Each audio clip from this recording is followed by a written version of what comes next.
Nissan is turning over a new Leaf. Fall is coming and Leafs are changing. Nissan decided to leave the past behind them.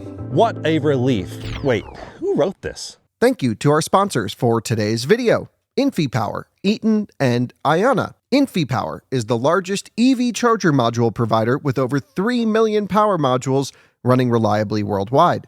Their latest G2 collection features ultra-high power density and efficiency for EV charging and energy storage. InfyPower, innovation for your power. Also, Eaton. Eaton is a one-stop shop for implementing reliable and innovative EV charging infrastructure at your site. Across all applications, Eaton's EV charging infrastructure, hardware, and software gives you the scalability, flexibility, and intelligence you need to charge today and scale up tomorrow. Learn more at eaton.com/EVCI. And Ionna, North America's premier charging network.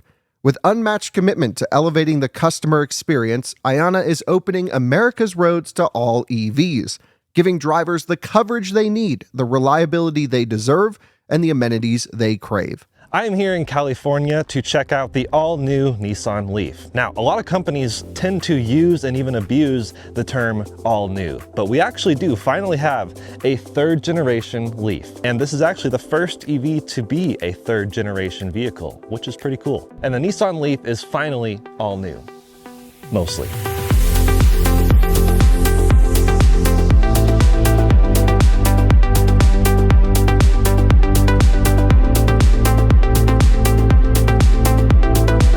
Not many people know this, but LEAF is capitalized because it's an acronym. Leading environmentally friendly, affordable family car. LEAF. But I guess a couple letters or words are not capitalized, so you can just ignore them. So bottom line, the first word of the LEAF acronym, leading, was true because they were first to market. They actually came out in 2011, before even the old Tesla Model S, and they were the first true EV to be an affordable family car. There were, of course, EVs before then, but this was the first one to be affordable. And a family car, yeah, the whole acronym thing really does work for the most part. But then other vehicles came along, such as the Chevy Bolt, the Model 3, others started encroaching on the space. At that point, this really did become less of a leader. In fact, it became known for trailing behind some of the competition, especially once every brand and their mother had an EV on sale. But to their credit, the affordable aspect remained and still remains today. We'll get to pricing a bit later, but the original LEAF launched at $32,000. Adjusted for inflation today, about 15 years later, that's a hair under 50 grand. Consecutive LEAFs, second generation, and even now the third generation continue to remain affordable, all in that low to mid $30,000 range. You can, of course, spec it up, and in typical first drive fashion, Nissan's only given us the nicest car, which is basically 40 grand, but it still can be had at an affordable price, which is impressive given the inflation and the improved technology. Nissan still kept the price low. But through the last 15 years, Nissan has kind of been riding their own coattails. GTR, Z-Car. The LEAF was updated, of course, but still remained with the old CHAdeMO charging standard while the rest of the market seemed to have moved past that. I know Japan was still CHAdeMO and stuff, but as the US progressed into CCS days and even NACS, this one, well, the old LEAF, kept with the CHAdeMO. It also had poor thermal management, actually no thermal management. It had slower than average charging, and it just looked ugly. Now, the second generation came out, but that was kind of a bit more of a styling exercise. Now, I know you LEAF enthusiasts are ferociously typing, no, the ZE1 was more than styling. It brought more range and a bit more technology, and valid. All it really did was keep up with the Nissan Sentra while still having terrible thermals and a truly aging interior. So finally, we have the all-new Nissan LEAF. You have to see it to believe it.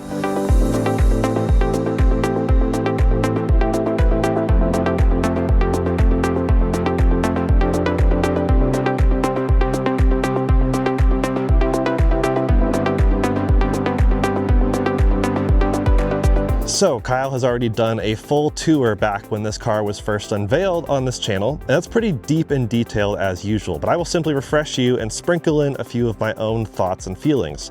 Like I said, the second generation LEAF brought pretty modest style improvements. They improved some range merely by shoving more battery in it, but it always stayed the like economy hatchback. Now we have what is actually a crossover SUV. If you look closely, you can tell this does resemble the Aria a bit, and that is, well, intentional, but also just a side effect of platform sharing. This is built on the same CMF EV AMP-R medium platform. It's a lot of letters and numbers, but CMF means common module family.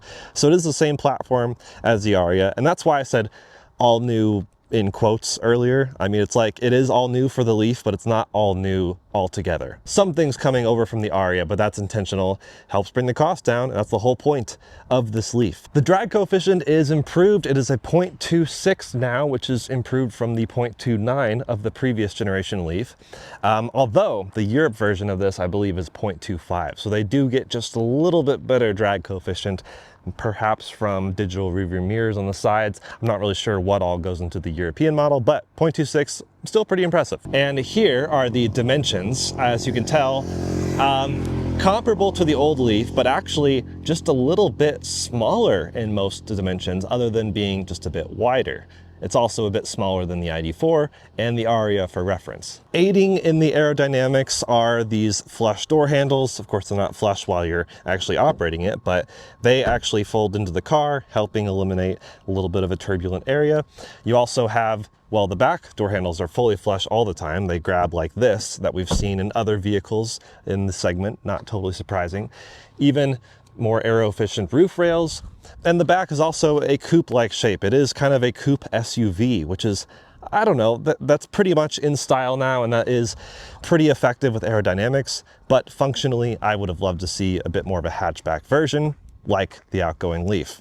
But really a nice kind of glass canopy. The Platinum Plus does give you the power liftgate and a decent amount of storage space.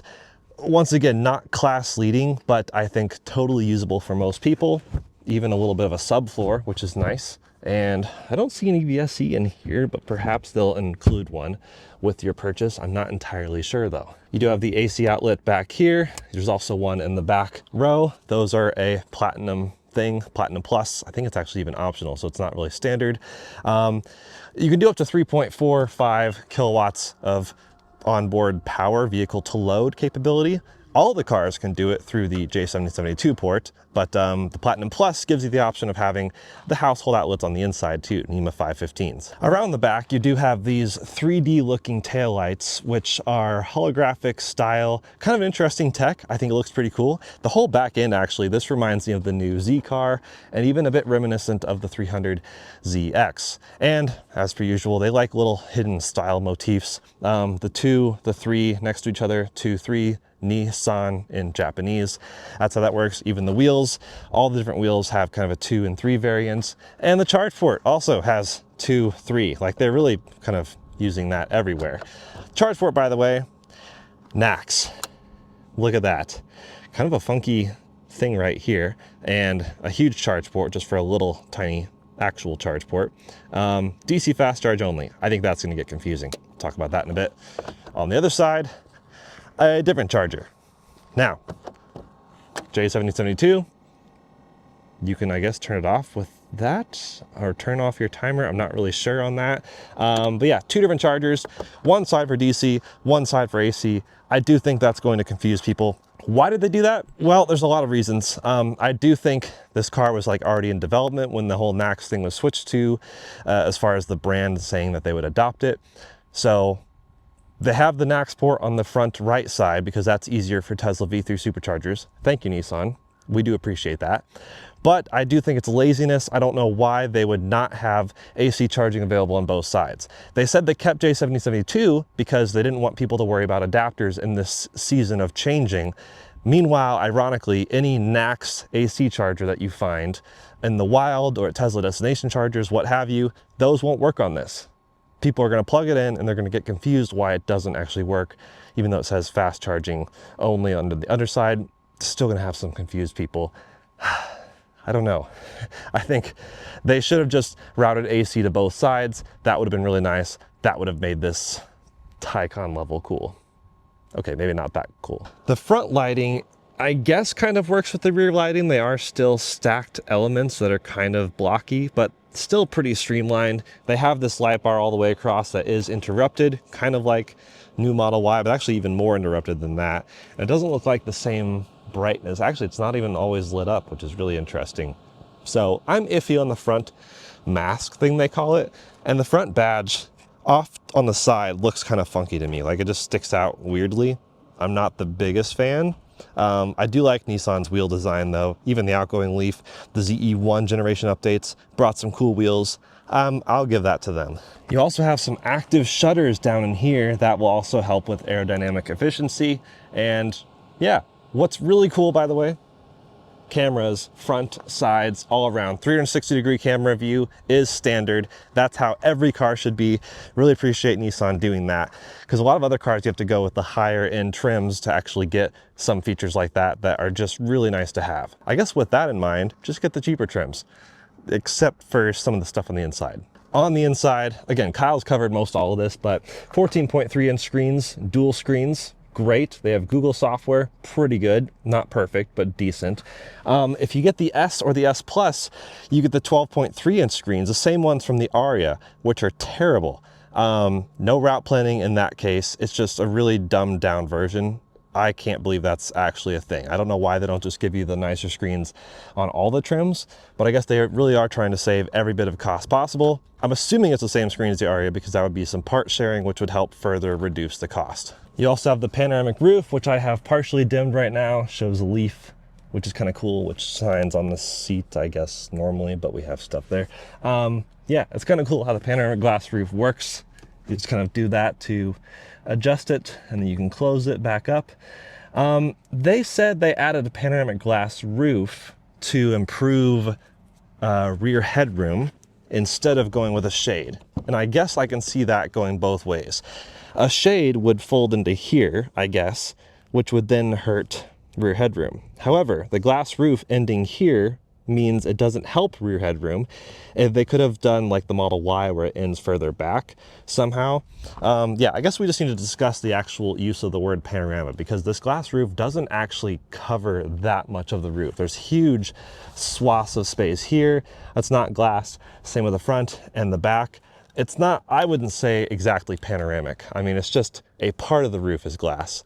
I think that word's being a bit fudged at this point. Otherwise, it's kind of cool. Like, I'll take it over not having one, but I'm curious what the lower trims would look like having the metal roof.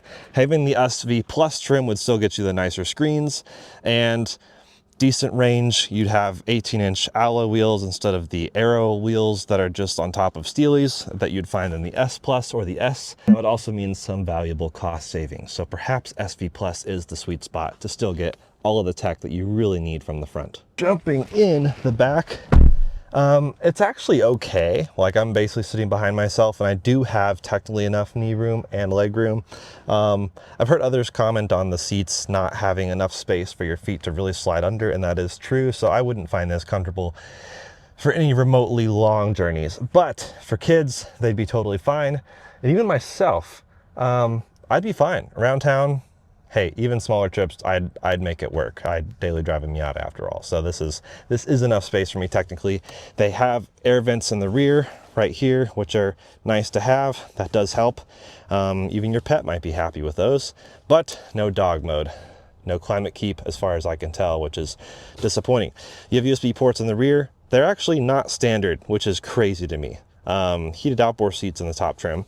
But yeah, you have to spec, I think, SV Plus to get these rear USB ports, which again, that just feels crazy. They're truly nickel diming you at that point.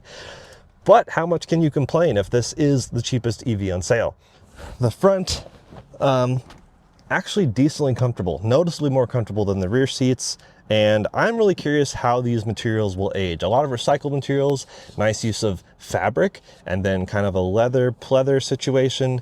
You do have ambient lighting and quite a few softer touch points, but then like really silly piano black that's everywhere. And once again, in the theme of cheaping out, even the top trim at nearly 40 grand or over 40 grand, including destination charge, no automatic windows except for the driver window. Truly crazy to me. And no power passenger seat, it's all manual. And so that just does really remind you that this is still an economy car. Once again, the price, can you complain? I don't know. You guys debate that in the comments. But I feel like for a Platinum Plus, just some other features I would have liked to see. The screens themselves are fine. Like I said, these nicer SV Plus and Platinum Plus 14.3 inch screens look pretty good, work pretty well, fairly responsive. Definitely a step up from what the Aria has. It's going to be awkward when this launches in just a couple months, while the Aria is still on sale as a much more expensive premium car with worse software experience. That's going to be weird until they get the Aria sorted, which maybe will be the next model year. I'm not really sure, but Aria has some catching up to do with this. Then again, I can't believe they're launching Leafs with the worse screens in the lower trims. They said the new Leaf's going to like help make it easy for people to live with, but having those old screens that can't even do route planning or help you find chargers very well, that's going to make for a rough transition period for anyone who's not that EV savvy to begin with. But if you're coming from an old Leaf, maybe it's still going to feel like a nice step up. Welcome to the ranch. They usually involve a ranch on these press drives. And here's where I'm going to talk to you about some of the tech specs of the new Nissan LEAF. So it is an all-new 3-in-1 powertrain, combining the motor, inverter, reducer. All of that is actually underneath the front hood. There is no frunk. We've shown that before. This is one of the mini cars that it seems to be releasing without a frunk. Curious who makes a buying decision based on that, but it is omitted from this vehicle. The excuse is to give a bit more room in the rear to improve passenger space. However, there's a lot of other companies that tend to have still pretty decent frunks while still also having ample interior space. So I don't know if I buy that argument, but no frunk. Battery standpoint, it is finally a 75 kilowatt hour liquid cooled battery pack, 214 horsepower or 160 kilowatts and 262 pound-feet of torque. Or there's also a smaller battery coming later, coming probably first half of next year. That's 52 kilowatt hours. These are all usable numbers, by the way, with a bit smaller power, 174 horsepower, 130 kilowatts, but also under 4,000 pounds. So that's intriguing. The plus in the trim is what indicates whether it has the bigger battery or not. There will be an S with a smaller battery, which will be an even cheaper entry price. But also we have the S Plus, the SV Plus, and the Platinum Plus, all with the bigger 75 kilowatt hour battery, all giving you between 259 to 303 miles of range, depending on trim, depending on wheels. Of course, on these Platinum Pluses, like I said, they only brought the big 19-inch wheels, but there will also be two different 18-inch wheel options. So yes, like I said, the battery is now liquid cooled, which is a huge deal because up until 2025, they still didn't have proper thermal management on their batteries, which is kind of crazy. So I would argue what is now the 3rd gen vehicle should have honestly probably been the 2nd gen vehicle. That being said, we'll still take it. Both batteries are liquid cooled. However, if you want heated batteries, aka preconditioning in the winter, you do have to opt for it on the SV Plus or Platinum Plus. For some reason, not available on the S or S Plus. Either battery will result in 10 to 80% in about 35 minutes. So that's a peak charging speed of 150 kilowatts for the bigger battery, or roughly estimating 105-ish kilowatts on the smaller battery. Not amazing, not class leading, but I guess the price is class leading, so perhaps there's a pass there. However, it would have just been such a mic drop moment to have sub 30-minute 10 to 80 charging times while still being this cheap. That would have been so great. The onboard charger is only 32 amps, so you'll only see like 7 kilowatts. 80 amps would have been crazy. 40 amps would have been nice, but 32, I guess we'll take it. Once again, cheap car things. But yeah, it's kind of a Taycan, if you think about it in some ways, having the dual charging port thing. But once again, having fast charge only on this with the NACS port, that means, like I said, pulling up to a Tesla destination charger or some of the other growing number of NACS AC chargers, you'll then have to use an adapter to use it on the other port, which is just kind of chaotic. I'm hoping that changes maybe even the 2nd model year, or at least minimum in a mid-cycle refresh, to make it a little easier for people who own these things. People will argue, oh, well, Leaf owners are used to having 2 different charging ports and 2 different chargers. But that's not entirely a fair argument, because CHAdeMO is only DC fast charging. J1772 is only AC charging.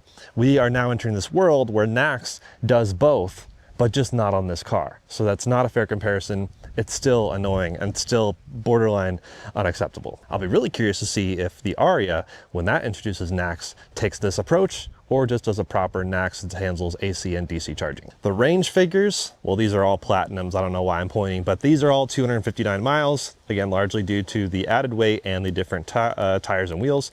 The SV Plus is like 280 something, and then the S Plus is 303. With the new smaller battery, no official figure has been released, but I would venture to guess around 200. If they can break 200, that'd be ideal, but I'm gonna guess 206. They are front wheel drive only, even on the Platinum Plus, even now being a crossover instead of the hatchback that the Leaf was, which I think is a little disappointing. I do think it would have been cool to have a dual motor version, maybe in the higher trim, just in case people want that. But I would argue two-wheel drive is still totally fine, especially, you know, if you live in a climate like I do in Colorado, just get snow tires. Yes, that's an added cost technically, but not necessarily, because splitting the wear between two sets of tires will make those two sets of tires go longer. So I would say specs on paper, totally fine. You're not going to find anything revolutionary here. I mean, it is a Leaf. In a Leaf vacuum, it is revolutionary compared to the other Leafs. But compared to the rest of the playing field out in the ether, that's not so much the case. That's not the point after all. The point is we now have more accessible EVs. Bottom line, they start under 30K. Technically, I mean, once you add in destination fee, which I think you should be required to add as the base price, then it does branch over 30K. And again, on the entry trim, that's not even here to see. Can't wait to try it. Can't wait to see how the cloth seats are, how's the metal roof, how's the cheaper sound systems. 4-speaker sound system in the S and S Plus, 6-speaker sound system in the SV Plus. These have the 10-speaker Bose. I don't know if it's worth it. It's fine, but not amazing. But if the S could come out with the small battery at 25K, maybe even 25,999, like as long as 25 is the first number, that would be insane. That would be such a mic drop moment for Nissan, and they can remove anything they want out of that car. If they could hit that price tag, that would be insane. So now we're gonna go drive this thing. The bar is low. The last Leaf drove fine, not amazing, and I'm hoping this one drives half decent. Unfortunately, the driving dynamics should mostly be the same across the variety of trims, at least given the big battery. I can't comment on the small battery with less weight, but in theory, that one might even drive nicer. Okay, so actually driving this thing. By the way, Kyle Connor couldn't be here. He's in Germany, so I found a different guy named Kyle. There's many of us. It's a perfect sit-in. Anyway, sitting in the, I almost called it an Aria. Sitting in the new Leaf, throwing it to drive with this interesting push-button selector. And I guess we just head out. Now we are in east step off. I'm gonna turn east step on. You didn't feel a thing change? Nothing. First bit of commentary, I guess, would be the, I'd say emittance, but like, it's almost like the removal of one pedal driving, which is apparently a huge deal. They mentioned it in the press briefing this morning, and the room erupted when they said there's no one pedal driving. Actually, they didn't say there's no one pedal driving. Someone asked if there was, and they were like, no, there isn't. Which I was really intrigued to see how they would present that, because it's a big deal for a lot of people, even legacy Leaf owners. And I even went and did my own market research, because that was their initial like reasoning when our Kyle asked them at the unveiling of this car, like, hey, why no one pedal driving? They're like, you know, the market doesn't seem to really dictate it. But really what we found out is it's not ready. They haven't really fully figured it out with this drivetrain, which is kind of strange. But I guess that's a thing. So no one pedal driving, even though the prior Leaf had it, which I think is pretty wild. That being said, the actual driving characteristics, yeah, much improved over the old Leaf. Feels quiet, feels refined, all in terms of the scope of pricing. This being a cheap car, this drives, I'd say, better than your average cheap car, better than the old Leaf. Sounds, yeah, quiet, reserved, just relatively speaking for the price. They added a lot of NVH improvements. In fact, they improved the rear suspension. It's now a 4-link, multi-link setup.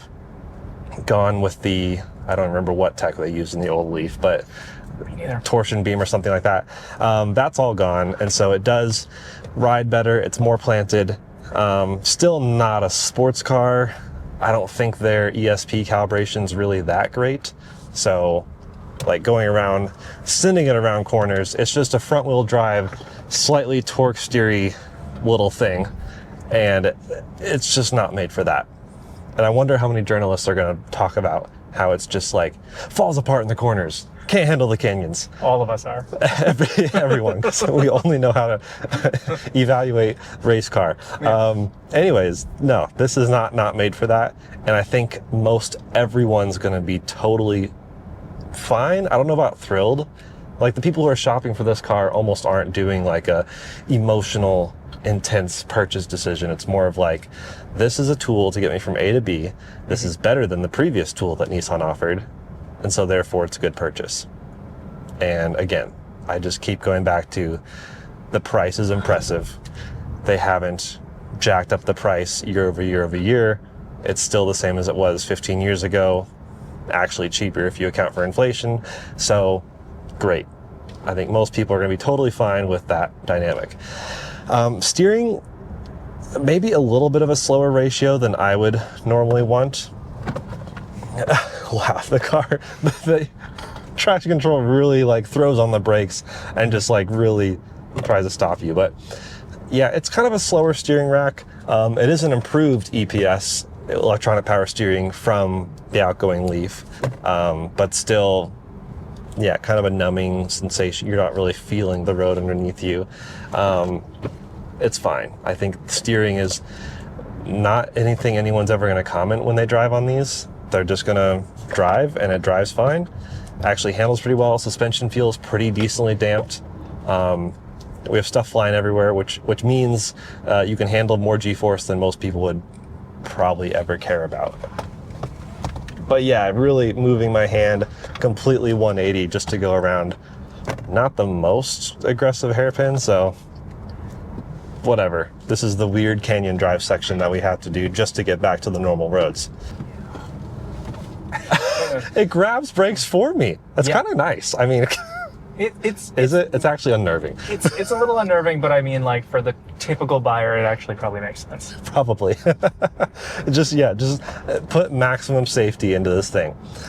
Funny fact, I guess, all the safety systems are pretty much standard, except if you want front sonar sensors, I guess you need Platinum Plus.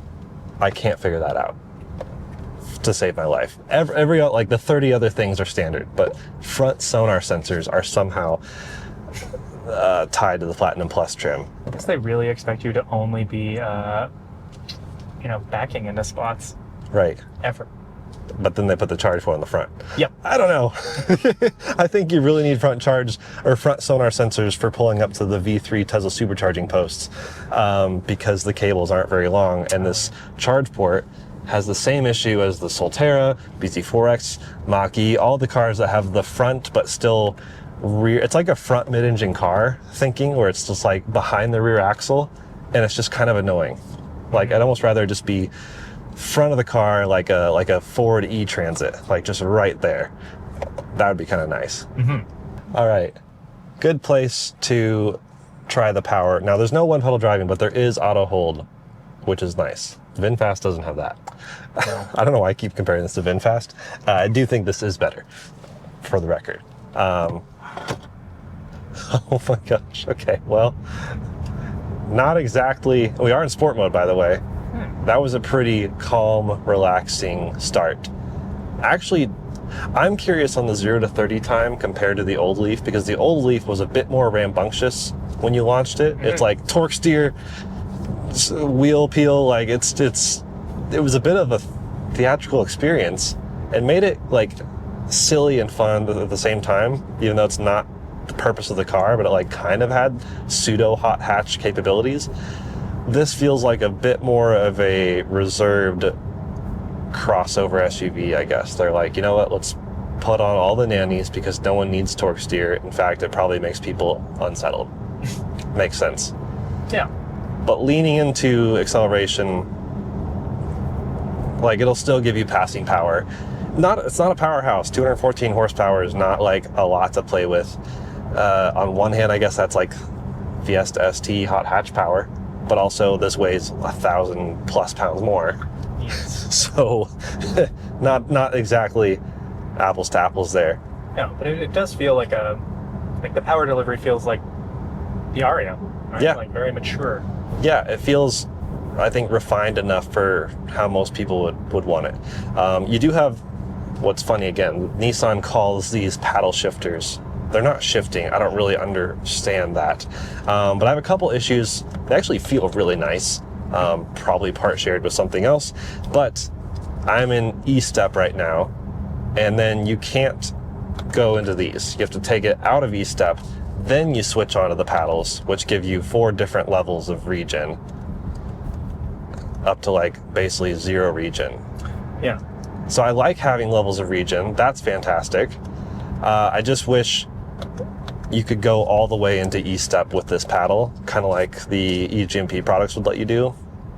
I'm not sure why it has to be 2 completely separate systems effectively. Especially considering this isn't full one pedal. Yeah, it's just, it feels a little backwards, but hey, the Aria doesn't have 1 pedal either. Clearly a lot of things are shared for better or worse, in this case, for worse. I mean, they said initially, like maybe market research suggested it wasn't a thing everyone wanted. That's valid, not everyone wants it.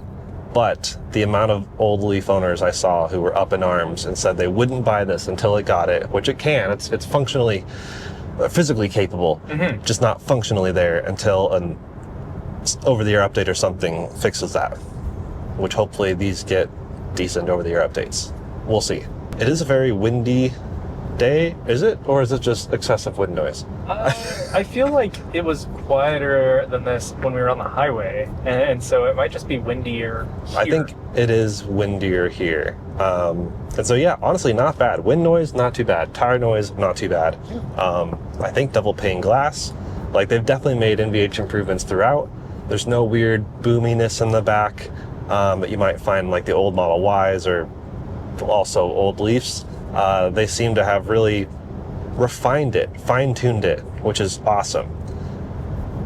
The tires themselves, fine. I don't even remember what they are. They're very forgettable.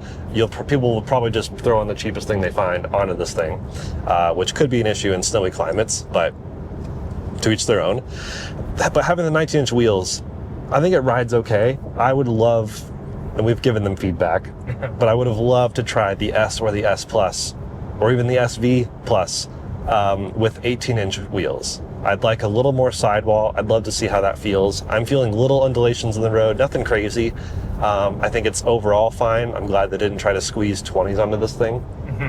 But I think 18s would just be ideal. We've been on a few roads with some crazy potholes.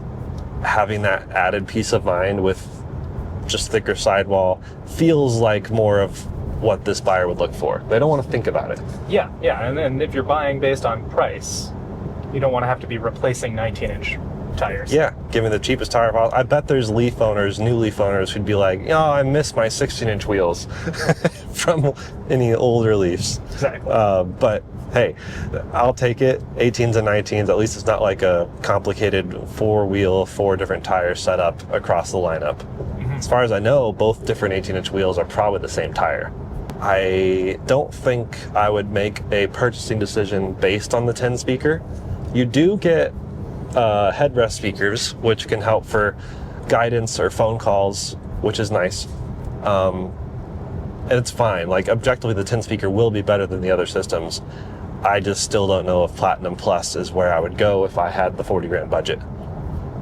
That's just a little bit harder to stretch, but yeah, can't wait to try the S and the S Plus with the 4 speaker. I think that it could be comically bad, but like, who cares at that point? Yeah. It's just a tool that is cheap, and it's an impressively cheap EV. The Nissan app seems greatly improved.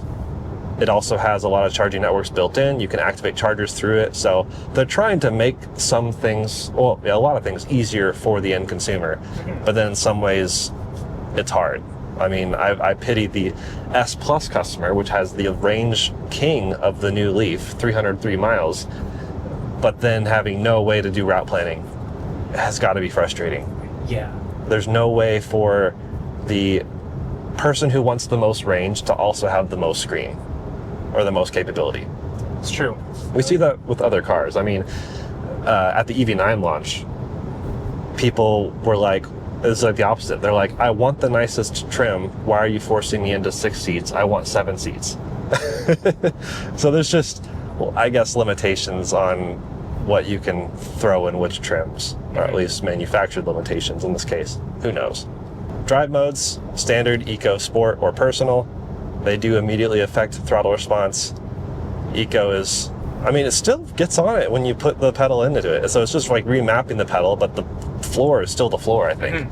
So I guess it's, I don't know. I would venture to guess most people would just stick to normal, but it does seem to remember what you were in with the key up setting, which is kind of nice. I think if someone just always wanted to drive sport, it'll remember that, in theory. Heads up display is fine. I also don't think I'd make a purchasing decision based on it, but it's a decently nice heads up display, not offensive.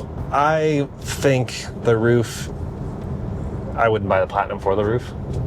I do like and appreciate the open, airy feel for a backseat passenger, but as so many people point out, the backseat occupants aren't typically the people buying the car, so it's much more comfortable up here. The back seats are less comfortable than the front. I would probably not buy it for the roof. Cool tech, like that's probably the fun talking feature of the new Leaf. I mean, if someone really wants to buy this as a, like, because they're an enthusiast for this and they want to like show it off, get this bright blue color, get the cool roof, have the nicest Leaf you can. Once again, maybe dealers will have crazy deals, especially in like Colorado and California, where they seem to have huge lease deals and lease incentives and stuff. But also, who also knows, because the whole tariff situation and various administration changes, I don't know. But on the used market in 5 years, where trims don't really adjust price too much, I would just look for a used Platinum Plus. Yeah. Hands down. So we leave the best for last. I gotta stop with the puns. Pricing. I've teased it multiple times throughout this video, but the Leaf S Plus really blew our minds when Nissan announced pricing at $29,990. We thought originally the small battery would be $30K. But it turns out the big battery, still base model, but big battery starts at $30K plus destination, so it's really like $31,500. Then you step up to the SV Plus, it's $34,500-ish. So roughly $36,000 after destination. That is probably a sweet spot, and that's what Nissan is thinking will probably sell the best. The SV Plus gives you the nicer software and the much needed infotainment, route planning, etc. Battery preconditioning, both heating and cooling. Just things that should be standard, but hey, I guess they gave you a 360 camera standard. I'll take it. Then you step up to the Platinum Plus for $38,990, effectively a hair over $40,000 with destination. It's still a decent car, I think, for a lot of people, but you still don't get like really premium feeling things. Like even the premium Nissan Leaf, no ventilated seats, no powered passenger seat, no automatic windows rolling down, not even dual zone climate control. Just some things I feel like are missing from a vehicle titled Platinum Plus. And the one we don't know, the elephant in the room, is of course the S. Like I said, not sure pricing, hoping for 25. Realistically, it could even be 27. But hey, as long as it's under 30, even after destination, we're still all gonna be impressed. But what if you can't wait? Well, it launches this fall, but if you can't wait, Nissan on their website says, go ahead and buy a current Leaf. I'm saying don't do that. They're super outdated at this point. They've been riding their own coattails, like I said, for a decade and a half. I really thought they'd be further along by now, especially with them being first to the game. So I guess if you really want a Leaf and you want one pedal driving, buy the last Leaf. All right, so final thoughts. Well, the Leaf of old was kind of hard to recommend, unless you got a crazy good lease deal or used market purchase price, something to really incentivize it. Otherwise, it wasn't really that compelling. But this one, I mean, look at it. Looks pretty good. Objectively, most people thought the old Leaf was kind of ugly. Objectively, I think most people will think this looks pretty nice. They finally brought things like route planning and proper battery conditioning and thermal management. I mean, I guess you kind of need the higher trims to get truly all of that, but still, a properly cooled battery that should last longer. and they've just improved so many things across the board. I just think given the price of the S Plus and the future S and the SV Plus, I don't think Platinum Plus is the one anyone is going to buy, or at least not that many people. I think the majority of sales will be in the lower half of their lineup. And so I really just wish they had those entry-level models here so that I could show you what it looks like with a metal roof and cloth seats and the more affordable features. But I think with how nice this infotainment seems to be, SV Plus is pretty much the sweet spot and kind of the mandatory middle ground that I'd probably recommend to most people. Thanks for watching, guys, both this video and all of my other videos. I guess I'll leave you with that. Unbelievable. I'm having a mid-leaf crisis. Okay, goodbye.